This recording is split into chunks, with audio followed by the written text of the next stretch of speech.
Hello everyone, and welcome to another session in our course on Who Wrote the Bible. In this session we'll be looking at other Gospels. In our last session we looked at the four Gospels that we have in our New Testament: Matthew, Mark, Luke, and John. We looked at the textual evidence for the authenticity of these Gospels, as well as early witnesses to these Gospels. And now we want to look at other views, other Gospels. Now these are not new. In the New Testament itself, we have evidence that there were other Gospels and other views of Jesus. Luke himself, when he writes his Gospel, says that many have undertaken to compile an account. And we have letters from Paul and John and Peter and others combating other views of Jesus, views with which they disagree, views that they say are contrary to the actual Jesus that lived on this earth. So the idea of other views and other accounts of Jesus are not new. But in the last few decades, these discussions have taken on new dimensions, if you will. Over the last few decades, because of discoveries earlier, new publications and new editions of these other Gospels have come out and created quite a conversation in our culture. They've taken various views or various forms. On one level, we have a popular view.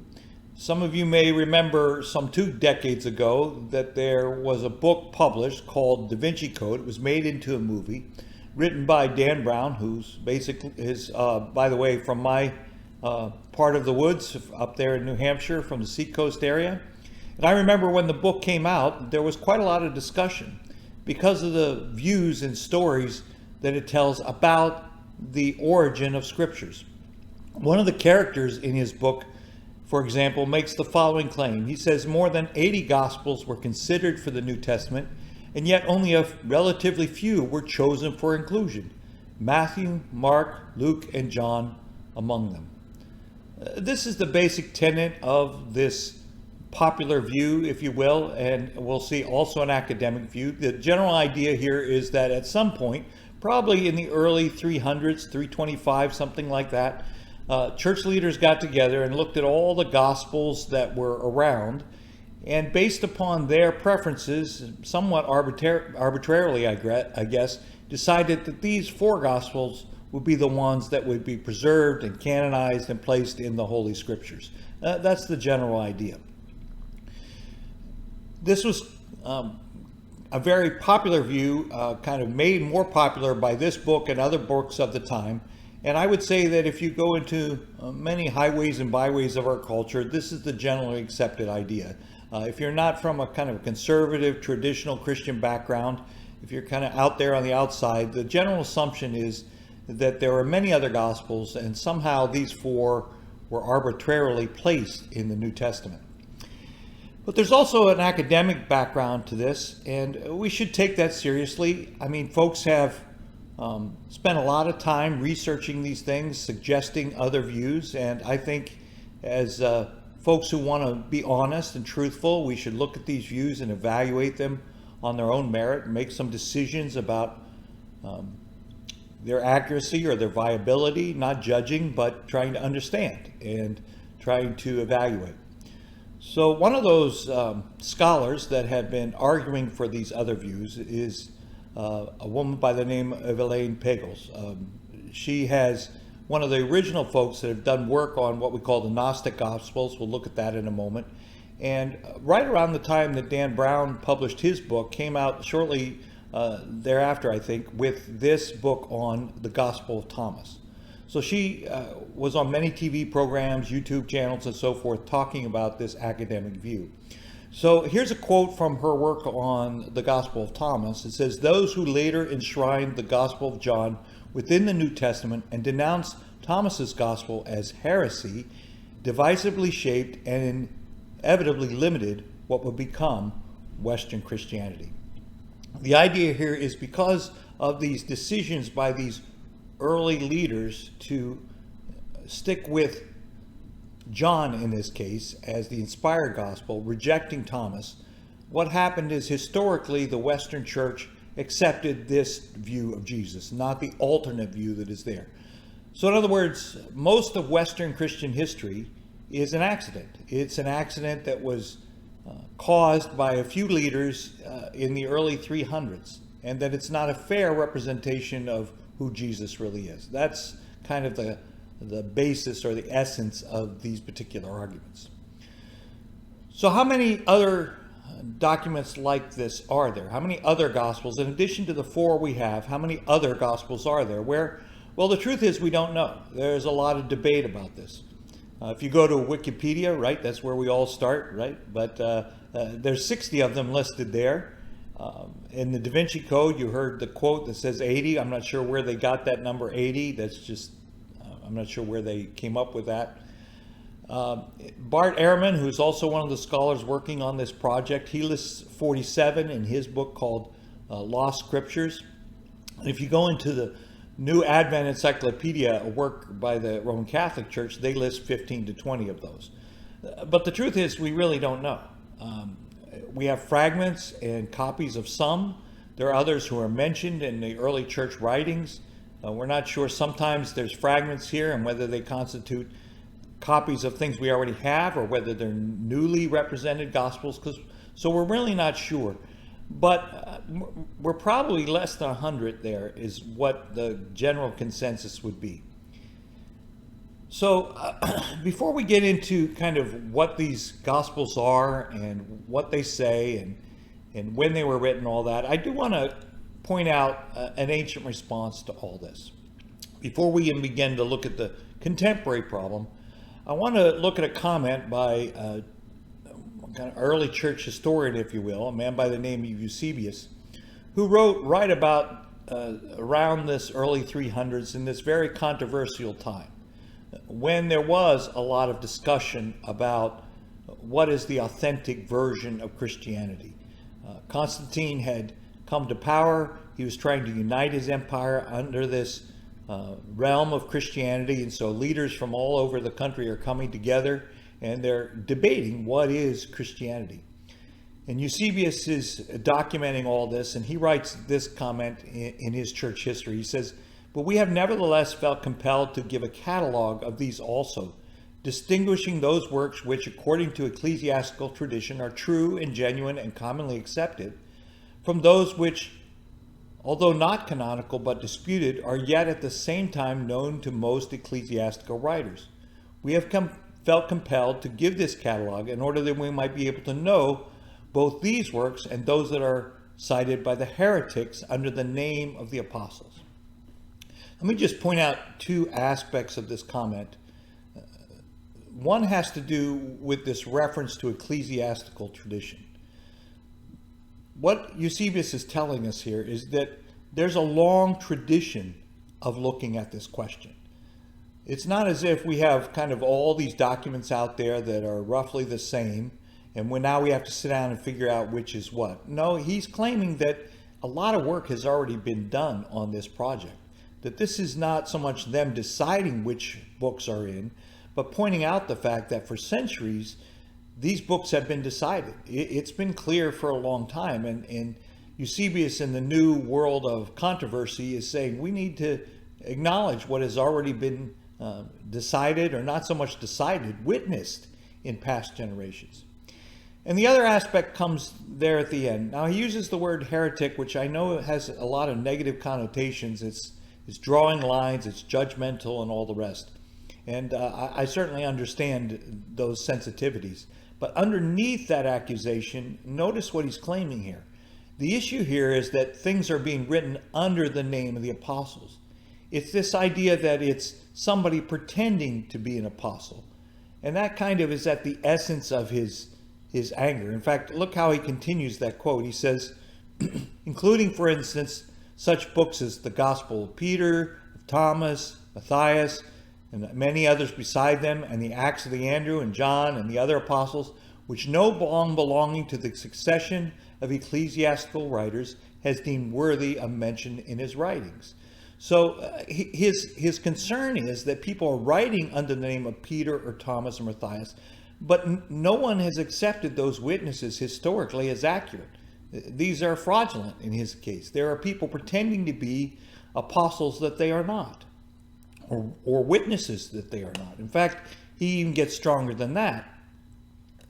He says, and further, the character of the style is at variance with apostolic usage, and both the thoughts and the purpose of the things that are related in them are so completely out of accord with true orthodoxy that they clearly show themselves to be the fictions of heretics. Wherefore they are not to be placed even among the rejected writings, but all of them to be cast aside as absurd and impious. So he goes far here. He's not just from a scholarly perspective saying these are not convincing. No, he's going further than that. And what's pushing him to go further than that, rightly or wrongly, I'll let you be the judge of that, but what is pushing him to go further in that direction is that they are claiming to be something they are not. They are claiming to be historical witnesses of Jesus, when in plain fact, and from his perspective, they are not historical witnesses. No, the four Gospels of Matthew, Mark, Luke, and John, they are historical witness of a historical Christ, but these other Gospels clearly are not. And we'll look through them, and we'll leave you to judge for yourselves as you read through these Gospels, and they're all available freely on the internet. You just go in and type them in your browser, and there's translations out there you can read for yourselves, and ask yourself, do they sound like historical witnesses to Jesus? Or, and I'm kind of showing my hand a little bit here, or are they philosophical interpretations of Jesus? Are they using the historical Jesus and the histories of the Gospels as a jumping off point to kind of make some philosophical points that argue for a different kind of Christianity that comes along not from Jesus himself, but from later reflection and speculation about Jesus? So let's see how that thought works itself out. Let's see. Let's go to the first of these other Gospels. Let's look at, before we get into individual ones, let me look generically at this group called Gnostic Gospels. What are they? And in around 1945, they found a cache of documents, some 52, in Nag Hammadi, in Egypt, in a nice dry, arid place. Some 13 volumes of these documents were preserved. And as they began to dig through them and unpack them, they turned out to be alternate forms of Gospels, written primarily in a language we call Coptic. It was an ancient language used in that part of Egypt. And as they became translated, more and more evidence came to light about a different strand or different strands of Christianity that were prominent there in that location. Most of them are dated somewhere in the 2nd century. So let's say 120, 130, 150, 180 AD, something like that. So we're in the generation after the original documents. We argued last week that the evidence, as well as tradition, places Matthew, Mark, Luke, and John in the 1st century. That is before the close of 100, probably around, they've all been written by no later than probably 90 AD. So these documents were all written after that, somewhere in the next generation of writers. That's the general consensus. Now, what is Gnosticism? Why do we call these Gnostic Gospels? Well, first of all, that word Gnostic, it comes from a Greek word that simply means knowledge. And there's a theme running through all these that it's some sort of secret knowledge. It's the idea of a mystical truth or mystical secrets being revealed through certain people. The word Gnostic itself, it used to refer to this group of texts or this group of beliefs. It probably came into vogue somewhere in the 17th century, from best I can tell. But it's not something contemporary with the documents. That is, you don't find Gnostic in the texts themselves, but it's used later to describe not so much a school or a type of church, but kind of a movement within Christianity, an early movement to bring some elements of mystery or to highlight the mysterious aspects.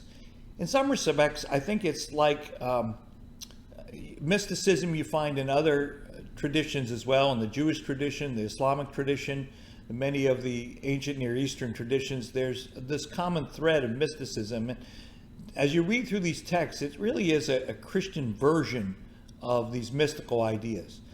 Some of them are largely based, or I say most of them are largely based on this idea of dualism, the idea that there's good and evil, and that in the material world the created world, the world of flesh, that's evil, that's weak, that's corruptible, and the good world is the world of spirit. In fact, God is the full God, the ultimate God, the pleroma God, is pure spirit.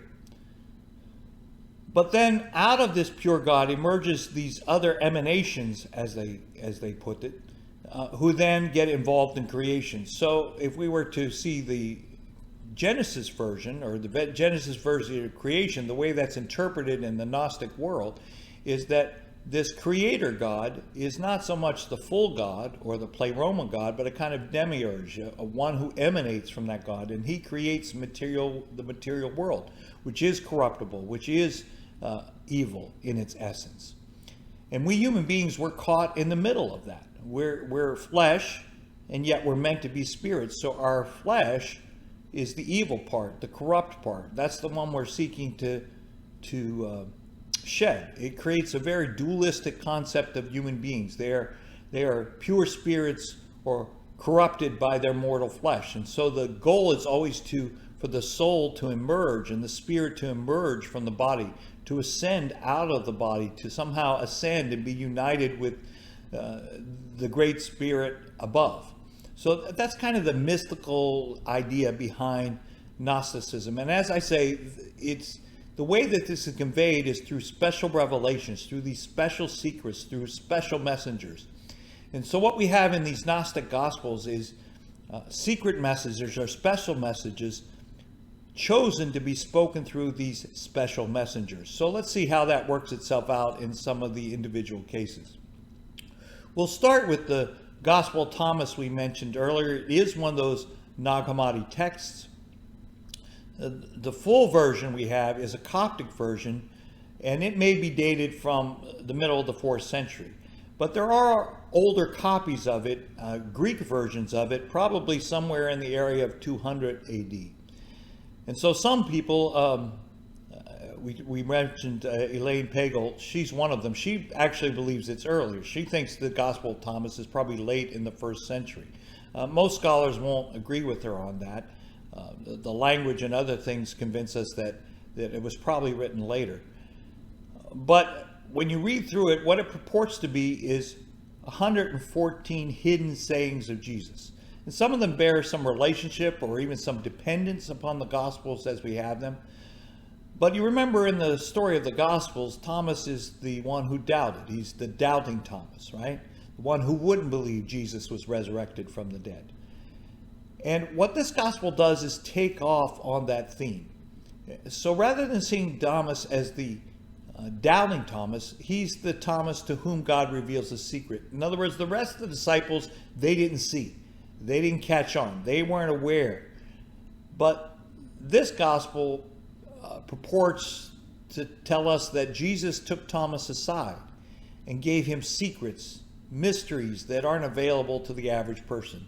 So, for example, look at this quote. Jesus says, if they say to you, where have you come from them? Say to them, we have come from the light and from the place where the light came into being by itself, established itself, and appeared in their image. If they say to you, is it you? Say, we are its children, and we are the chosen of the living Father. If they ask you, what is the evidence of your Father in you? Say to them, it is motion and rest. So here we see a very philosophical Jesus who's talking to Thomas in a very mystical way. Now, to be fair, in the New Testament, Jesus often describes himself as light in comparison to darkness, and he calls the Father to reveal this to the children. But you see how in this particular version, Jesus is now trying to take us to a mystical level, according to this Gospel of Thomas. And somehow we're supposed to see ourselves in motion and rest, and we're not really sure what that's meant to say. But the idea is we're always in this idea of ascending and descending from this pure light that is the fullness of God. So you see a philosophical interpretation put on to Jesus. Now we do have a very controversial quote in this gospel. It comes at the end. It's put in the mouth of Simon Peter. It goes like this. Simon Peter said to them, "Make Mary leave us, for females don't deserve life."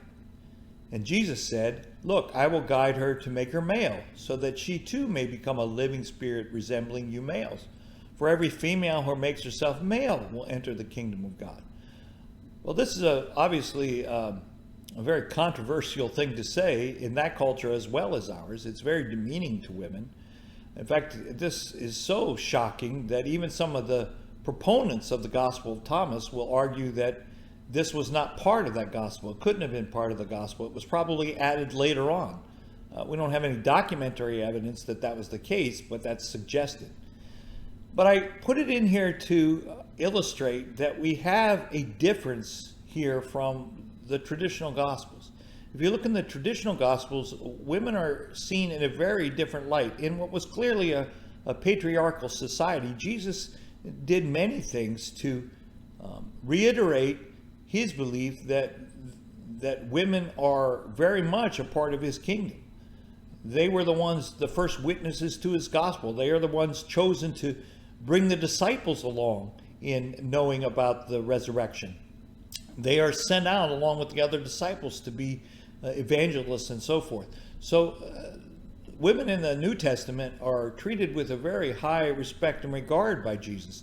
But here you see in the Gospel of Thomas a very, I think, on its surface, a very demeaning comment about women, that they are somehow subordinate. And this sometimes plays itself out in Gnosticism. If you think about it, in the Gnostic world, if matter is evil, if created beings are evil, if bodies are evil, then those who create those bodies, those who produce those bodies, reproduce those bodies, they are seen then as part of the corrupting process. And unfortunately, in some Gnostic traditions, women are not honored because of their, precisely because they are the ones who give rebirth.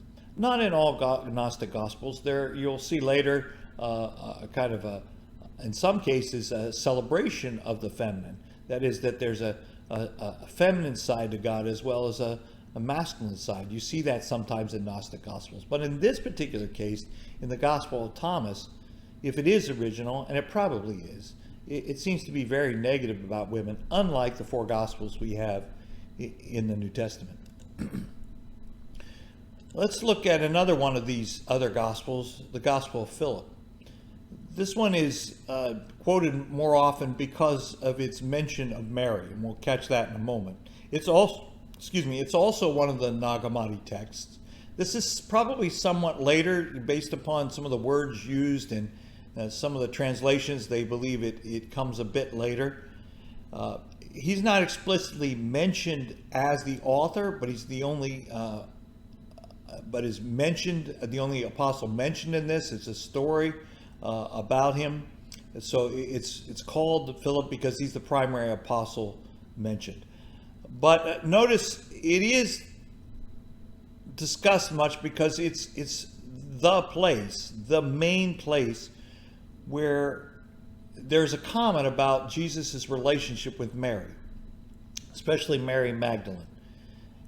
And you probably heard in the popular lore, and you've heard it, it was in Dan Brown's book, I think, that was one of the stories told, that Jesus had some sort of romantic relationship with Mary, maybe even married to Mary. Where did they get that from? Where's that allegation come from? Well, it comes from this gospel primarily, or this supposed gospel of Philip. There's a couple quotes there. One is this one. It says, "There were three who always walked with the Lord, Mary his mother, and her sister, and Magdalene, the one who is called his companion. His sister and his mother and his companion were each a Mary." Well, what does that word companion mean?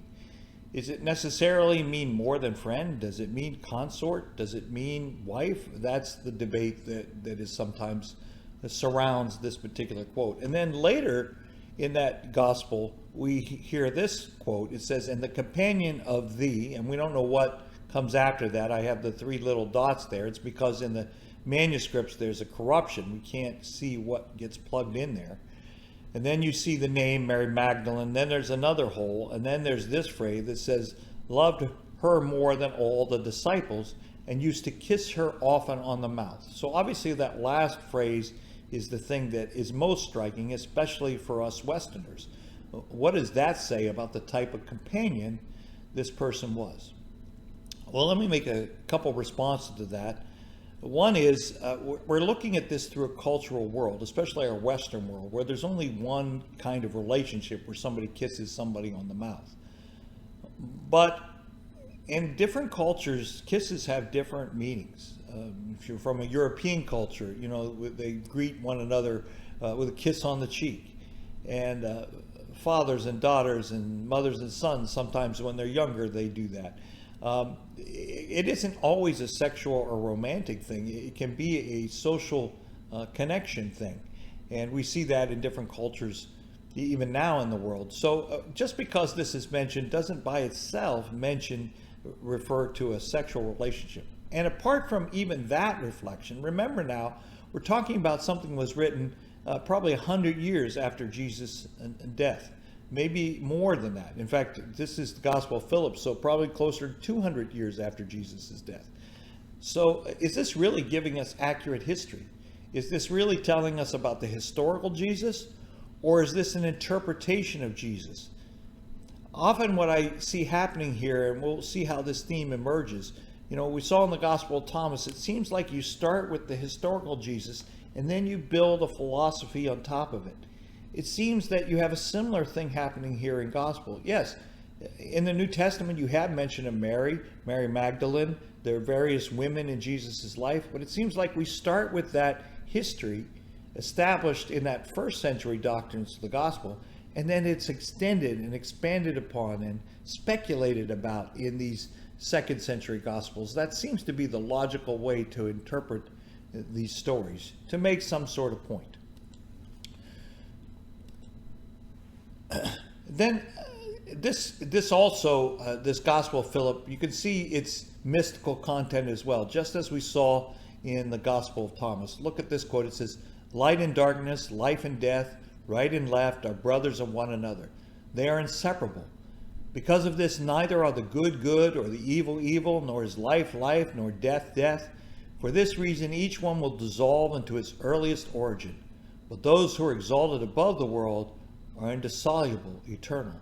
You see how the mystical element of Gnosticism is blended in here? Jesus talked about light and darkness, light and death, good and evil. I mean, these are all terms that Jesus used.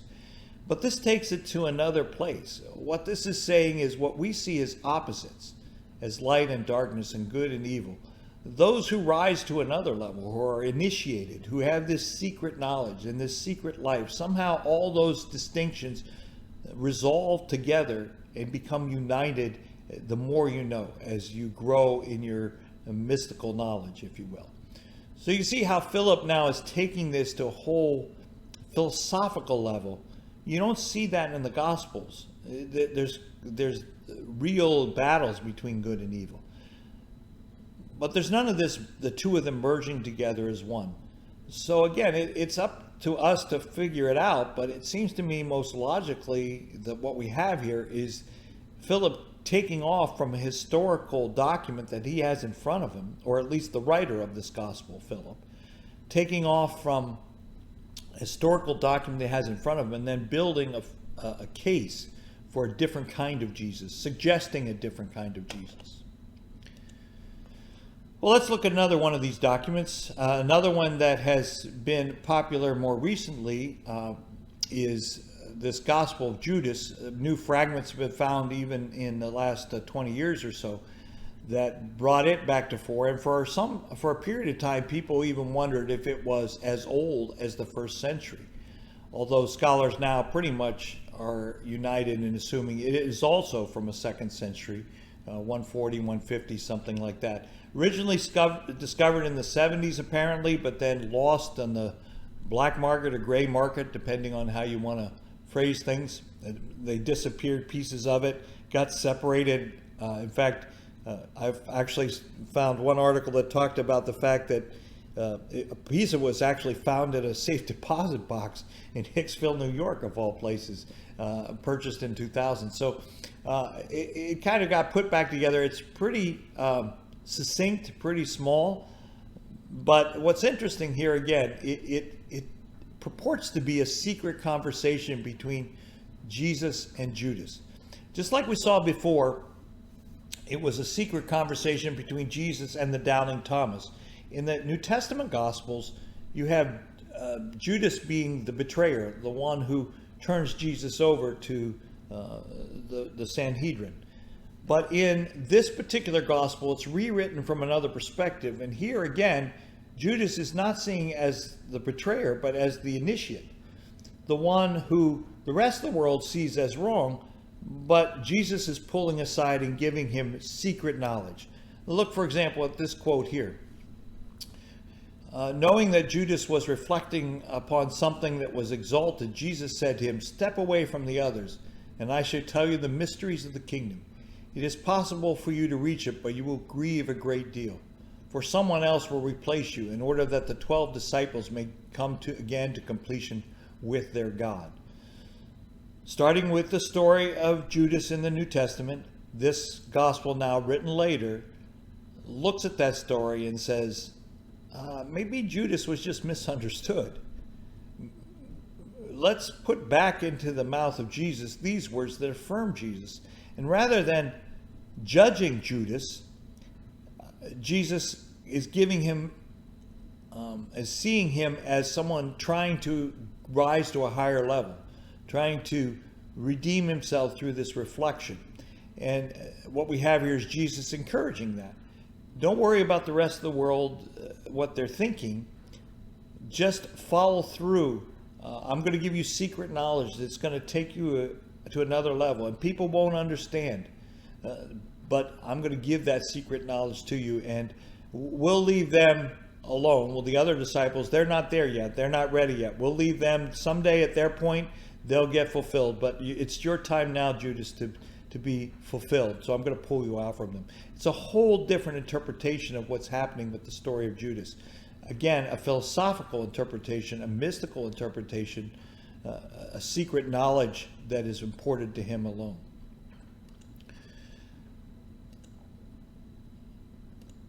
Interestingly enough, there's also something called the Gospel of Mary, found at the end of the 19th century.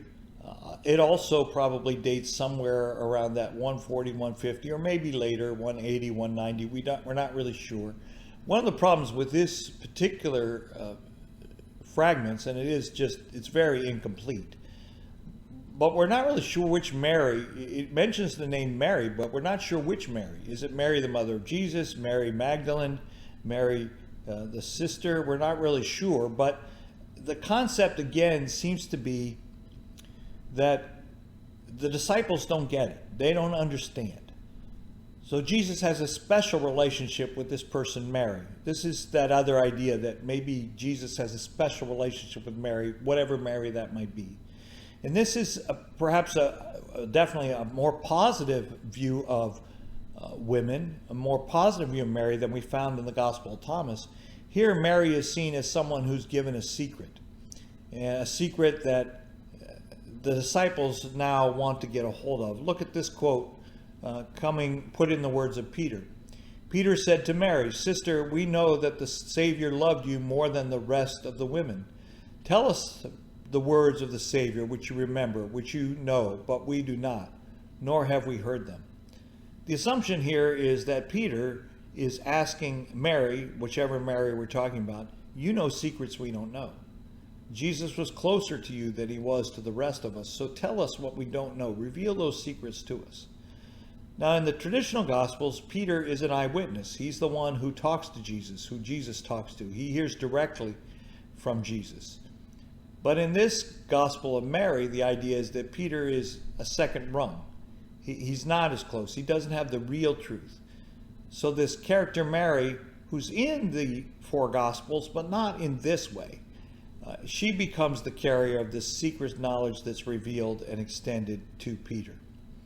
So again, whether we're talking about Thomas or we're talking about Judas or we're talking about Mary, you see how these themes keep coming back, that the traditional Gospels got us so far, but now we need this additional information, this additional light, who then is put, those words or that wisdom is now put into the mouth of a character that shows up in the story of the New Testament, but is not given the same role. That's the repeating theme here. Okay, let's look at this other gospel called the Egerton Gospel. It's also very tiny fragments, sometimes known as the unknown gospel. We've known about it since the early 30s. Part of it is in the British Museum. A piece of it apparently is in the Cologne Museum. For a time, it was seen to be comparable, maybe even in the early 2nd century, maybe even the late 1st century, some folks argued, based upon the way the words were used and so forth. It's really tiny. It's just fragments of 4 stories. In particular, the last story is interesting. It gives us a different miracle altogether than we find in the early Gospels. It has these words, shut up, in place, its weight unweighed, whatever that means. But then we have this statement, and when they were perplexed at his strange question, Jesus, as he walked, stood still on the edge of the river Jordan, and stretching forth his right hand, he something, and sprinkled it upon the something, and then something, water that had been sprinkled something before them and sent forth fruit. Whatever is the somethings in here, we're not entirely sure. But it seems to be talking about some sort of miracle that Jesus somehow made these seeds grow miraculously with water from the Jordan. Often through these Gospels, you do see miracles mentioned. There's a lot of miracles that you don't find in the 4 Gospels of the New Testament. Some of them are even more strange than this. I mean, like curses put upon children and those kind of things. I mean, just crazy stuff. And you start to look at these miracles and you wonder, what is the sign here? You know, in the New Testament, the miracles all went alongside a message. They were meant to reinforce a message. What is the message that these things are being reinforced? So I would kind of, if you read through them, you're going to find a lot of these miracles that aren't there. Again, written later, were they speculative? The miracles seem to increase, in other words. The miracles in the gospel, it seems to have created this whole genre of literature where more miracles are imagined, more miracles are written into the story. That seems to be a constant theme that we find in these other Gospels. There is also a Gospel of Peter that is not in the New Testament. This one apparently has been around a long time. It was found north of the Nag Hammadi. A copy of this actually buried with a monk there. Very interestingly, it looks like it was buried as part of in his tomb there. But it seems to be a copy of something that has been around for a long time. That document, we're not sure exactly when that particular document dates from, maybe even the 6th century. But the document itself looks like it could have been copies of things that had been around since maybe the 2nd century. Again, in that 150, 160, 180 era. And what's interesting as we read through that is that it gives us a slightly, a markedly different account of the crucifixion and resurrection than we find in the 4 Gospels. We don't know if there was more to it originally. It may have been a longer story. We don't know if it was the whole story of Jesus or just the end. All we have is this account, this partial account of the crucifixion. But it's told from a totally different perspective. One of the main differences from the New Testament version of the crucifixion has to do with who's at fault. In the New Testament, there's enough blame to spread around. But the ultimate responsibility is with Pilate and the Roman government. Rome is the crucifying force. That is a civil penalty that is enforced. Crucifixion is a Roman punishment. Ultimately, the buck stops with Pilate, even though in the stories of the gospel he washes his hands of the situation. He really can't avoid the responsibility. This was a Roman death pronounced upon Jesus. Yes, there was compliance by the Jewish leadership, the religious leadership of the day, but they're not the ones who killed Jesus. The religious leaders, they were compliant with, or they were participating with, they instigated, they accused, but they did not kill.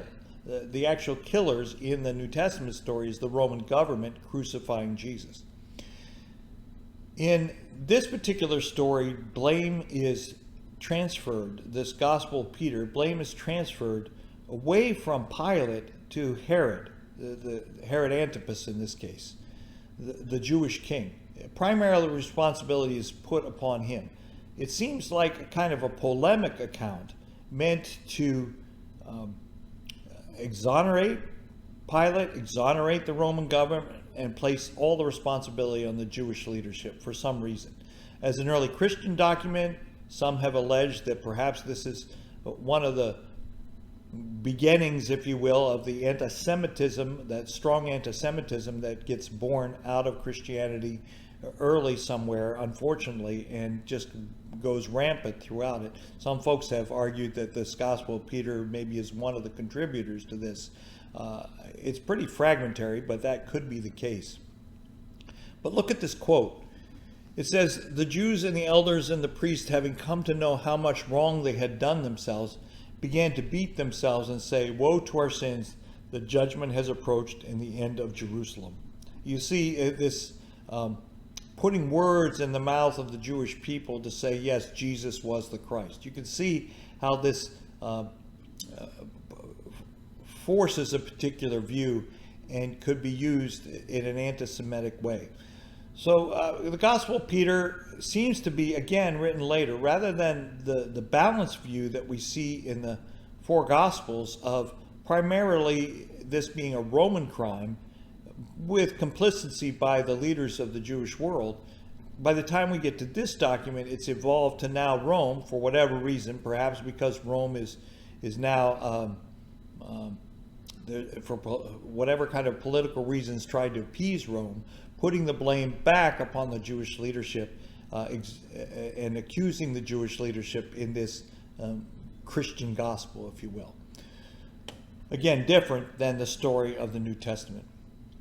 There's one other document that I'd like to just briefly mention. There's this, what has become known as the Gospel of the Hebrews. I mention it because, like the Gospel of Peter, it is mentioned in early works, but we haven't found any copies yet. We don't have a copy of anything known as the Gospel of the Hebrews. It's just referred to in a couple older texts, primarily Jerome, and I put a quote in there. I won't read through it now. You can read through it in the notes. But the idea is that there was this other gospel, and we're not sure how accurate it was. We're not sure if it was should have been contained, but it is in the New Testament, but it is quoted. And I put this up there to remind all of us that it's not entirely out of the question that there may have been other authentic witnesses. I mean, we have 4, but we know that there were other accounts, and we know that there are other apostles. We haven't found any yet, but there could be other documents out there that haven't been discovered or translated or recognized. So we want to be very careful in our assessment here. We want to keep an open mind to the fact there may, in fact, be other gospels out there. We may find someday. In God's sovereignty, to this point, we've only found 4. Those are the ones that are included in the New Testament. As far as I know, in any major editions of the New Testament and editions of the Bible, those are the only 4 that are still contained. But are there documents out there somewhere that have yet to be discovered? We don't want to reject out of hand the idea that there might have been other gospels. And this mention of the Gospel of Hebrews just kind of rings that bell for us and makes sure that we stay honest on that quest. So what are we going to say? What are some possible responses to all these other gospels? Let me make a few summary comments. Most scholars place these documents within the 2nd or 3rd centuries. And last week we put the Gospels from the New Testament in the 1st century. So if we accept the conventional wisdom here, these documents were all written in the following generation, 100 to 200 years after Jesus' death. So the question is, who is telling the more historical story? Which one is telling about the historical Jesus? We have documents from the 1st century that purport to tell us about Jesus, and we have documents from the 2nd and even 3rd century that purport to tell us about the historical Jesus. In order for these documents to seem roughly equal, you start to have to play with dates. You start to have to say, well, these 1st century documents were really, really late, and maybe they weren't written by Matthew, Mark, Luke, or John. Maybe those were pseudonyms. Those were used by other authors. They're not really the people who wrote them. Okay. There's no evidence to that. There's nothing that accuses that. There's no arguments from any church scholars that try to say that, but that cannot be said about these other documents. There are actual church historians who say this was not the case. Peter did not write Gospel of Peter. Thomas did not write these things. These were not written. We have denials of that. To this issue of pseudonyms, writing under pseudonyms, that was the whole problem. That one gave historical witnesses to Jesus and the other were conjectures, presumptions about Jesus. The other fact is that many of these documents are Coptic. We have little copies from Greece, in Greek here and there, and they may have started out Greek, but most of them are in Coptic. It tells us that they had a very specific area that they were working in. They were not written in a language to circulate all over the world, and they weren't found all over the empire. They were just found in this very local area. They did not have the wide distribution that the early documents had, the 1st century documents. We saw last week there were hundreds and thousands of those documents. And that's my next point. There are only few ancient copies of these things, mostly in Coptic, a few scraps in Greek here and there, but very limited exposure in mostly in this section of Egypt. Restricted group of followers, not the widespread respect given to the Gospels as we have them in the New Testament. A couple other observations. I already talked about the limited circulation, but let me just state something I kind of repeated earlier, but let me just make sure we're clear as a response. By basing so much of the material on the narratives found in the New Testament Gospels, these documents actually demonstrate the high regard for these earlier documents, even in their native Egypt. In other words, these Gospels written a century later in Egypt are using as their foundation the historical documents of the New Testament. They're building on that history. That seems to be what's happening here. And so they're actually part of the witness. They're witnessing to the fact that these documents were there, that they were believed, that they were respected, that they were revered. And so they take their starting point from these historical documents, and then they build their theories on top of it. They take Thomas, or they take Judas, or they take Mary, and they build the story from there precisely because there's a history there. There's an accepted history, a revered history there that circulated even all the way down in Egypt. So in a strange way, these other Gospels are actually bearing witness to the authenticity of the earlier Gospels. I find that an interesting point of view. And actually, I would, to the point that I would even ask, what are these early writers doing? These folks that are writing in the name of Peter, in the name of Thomas, in the name of Mary, in the name of Judas, do they really mean to tell us history? That's my next point there. They're using this literary device of writing as a pseudonym, pretending like they are Peter or one of these other folks. But do they really mean us to believe that these are historical things? Are they trying to put words into the mouth of the historical Jesus? I wonder. As I read through them, I wonder if they didn't very knowingly use this as a rhetorical device to say, I want you to think about a philosophical Jesus. I want you to think about a different view of seeing Jesus. That they themselves might not have even thought that they were writing history, that they were suggesting to us another view of Jesus. I just wonder, as I read through them, that question came to me over and over again. And lastly, let me just say something about this popular view that various church leaders came together, probably under Constantine, and decided which books go into the New Testament. The problem with that theory is that it's purely conjectural. I mean, we have no evidence that that happened, none. Sometimes it's assigned to the the Council of Nicaea, 325 AD, but we have records of the Council of Nicaea, and there's nothing in there about deciding which books are in the New Testament or the Old Testament. This is just a theory that kind of puts together various threads and makes the accusation that somebody somewhere, these leaders, kind of took a vote on which books were authentic. What we do have, as we saw with Eusebius, and I pointed out last week, Athanasius, other folks who are giving us lists. Yes, there are scholars out there or church leaders saying, look, these are the books we discuss, and there are a couple that maybe there's some controversy about, but not about these. I mean, none of those early church leaders are affirming any of these other gospels that we looked at today. There's some discussion about the Gospel of Peter earlier on with a person by the name of Clement and so forth, but that's the only one that's even briefly looked at. The other ones are either not mentioned or just outright rejected. The point is that there is no council where everybody sat around and said these books are in the New Testament. Rather, the story appears to be that over time, various church leaders were just acknowledging what previous leaders had come to believe, that these gospels, the four gospels that we have, those are the authentic witnesses to the historic Jesus, and these others are not.